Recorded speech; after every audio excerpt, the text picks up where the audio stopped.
चले आइए साहिबान, दिल्ली चले आइए। जान की बाजी लगाकर पानी का सौदा करना हो तो दिल्ली से बेहतर मंडी नहीं मिलेगी।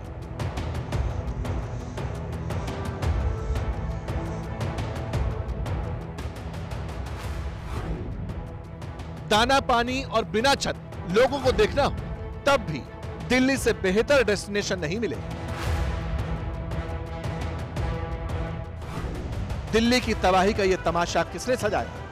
एक शहर से उसकी रंगत छीनकर मौत का मंजर किसने बनाया?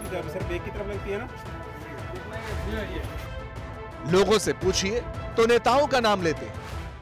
ये जितने चीफ है और दिल्ली के जो मास्टर बने बैठे हैं, ये क्या कर रहे हैं? इनको सबसे पहले गृह मंत्री जी को सस्पेंड करना चाहिए। एनडीआरएफ की टीमें पहले भेजनी चाहिए जो नहीं भेजी गई। आप देख सकते नुकसान कितना बहुत ज्यादा हो रखा है। आप पानी देखिए कमर से भी ऊपर जा रहा है। इस नाकामी तो देखिए दिल्ली सरकार केंद्र सरकार की साफ साफ दिखाई दे रही है। यहाँ पे नेताओं से पूछिए तो विरोधी का नाम लेते हैं। दिल्ली और देश देख रहा है, उनको देखने की जरूरत है, राजनीति करने की जरूरत नहीं है। आपने सरकारी काम ठप कर दिया आपसी लड़ाई में, उसका नतीजा और उसका खामियाजा आज दिल्ली की जनता को भुगतना पड़ा। इल्जामों की यही गोलाबारी दिल्ली में रोज खाने कमाने वालों का निवाला निकल गई। सियासत की यही लत लोगों के सिर की छत उड़ा ले गई। बेघर हुए लोग अब रिलीफ कैंप्स में दाने और पानी के लिए मोहताज हैं।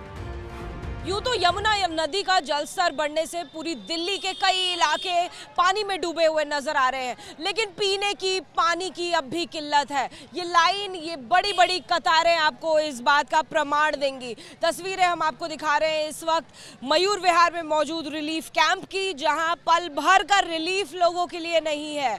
एक वाटर टैंकर पहुंचा है दिल्ली जल बोर्ड का और उसके सामने कुछ नोजल्स, कुछ 2 या 3 नोजल्स हैं, लेकिन होड़ मची है पानी भरने की, क्योंकि पानी पीने का इन लोगों को नहीं मिल पा रहा है।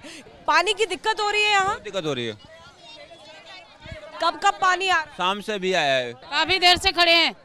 इतनी जनता है, जनता के लिए कल से पानी नहीं आया है और एक टैंकर से पूर पर जाएगी क्या? बच्चे प्यासे तो बैठे रहेंगे।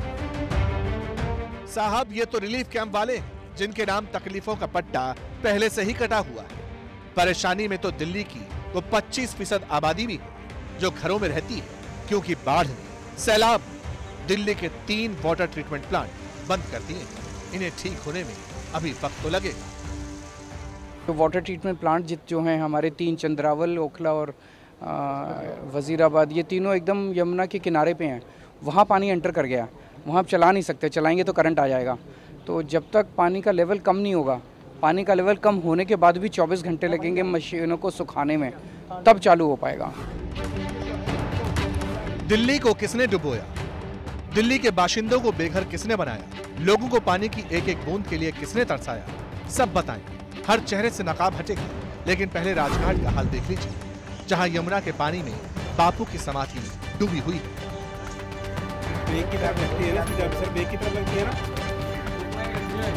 मैं खड़ी हूँ राजघाट में और अब यहाँ की अगर तस्वीरें देखें तो सामने ये राजघाट का गेट है और पूरा ये इलाका पानी में जलमग्न हो चुका है। पूरी सड़क पानी में डूबी हुई है और यही तस्वीरें हर तरफ की। ये जो रास्ता है वो आगे कश्मीरी गेट ITO आश्रम की तरफ जाता है, यानी कि कितना ज़रूरी रास्ता है इस बात से आप समझ सकते हो। और ये पूरा दोनों तरफ का रास्ता मेरे कैमरा पर्सन हेमंत सुद आपको दिखाएंगे, तो बंद कर दिया गया है। बंद इसलिए किया गया है क्योंकि दोनों रास्तों में कितना 3 से 4 फुट पानी भरा हुआ है।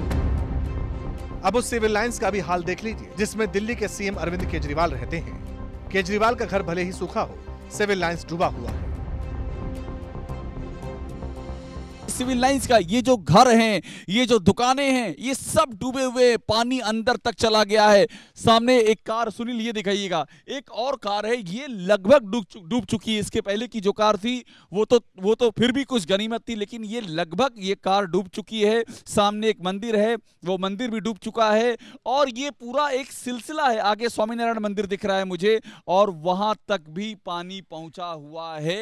एक ये दिखाइएगा सामने से, ये एक जोड़ी यहाँ पर कुछ हमें कपड़े, कुछ जूते, कुछ खाने की चीजें ये तैरती हुई नजर आ रही हैं। यहाँ अब इंसान नहीं है, लेकिन उनके होने की निशानियां तैर रही हैं और ये निशानियां बार बार तैर करके गवाही दे रही हैं कि यहाँ पर पिछले 48 घंटों में क्या हालात हुए हैं। लोग सवाल कर रहे हैं, वाकई सवाल कर रहे हैं कि कहाँ है वो जनप्रतिनिधि, कहाँ है वो सियासतदान। लोग नेताओं से सवाल कर रहे हैं तो हम आपकी मुलाकात उनसे करवाते हैं जो दिल्ली को चलाते हैं। विनय कुमार सक्सेना ये दिल्ली के एलजी, केंद्र के प्रतिनिधि भी हैं और दिल्ली की हुकूमत के हिस्सेदार। दूसरे हैं खुद केजरीवाल जो दिल्ली के सीएम। दिल्ली की जनता ने सूबे की सत्ता इन्हीं के हाथ में सौंपी है। अब जरा इनकी डूबी हुई दिल्ली का हाल भी देख लीजिए। चौंकिएगा नहीं, मैं कोई नाले में नहीं खड़ा हूं, बल्कि दिल्ली के व्यस्ततम चौराहे और सबसे महत्वपूर्ण चौराहे आईटीओ पर खड़ा हूं। आज यमुना दिल्ली का दर्शन कर रही है और दिल्ली के लोग यमुना का दर्शन कर रहे हैं। जिस नदी से दिल्ली के लोग बेखबर थे, आज वही यमुना उनका खबर ले रही है। बस इतना याद रखिएगा, यमुना में बाढ़ नहीं आई है। आपने यमुना की जमीन पर घर बना लिया था, बस उस घर में यमुना आ गई है। 45 साल के रिकॉर्ड को इस बार तोड़ा गया है।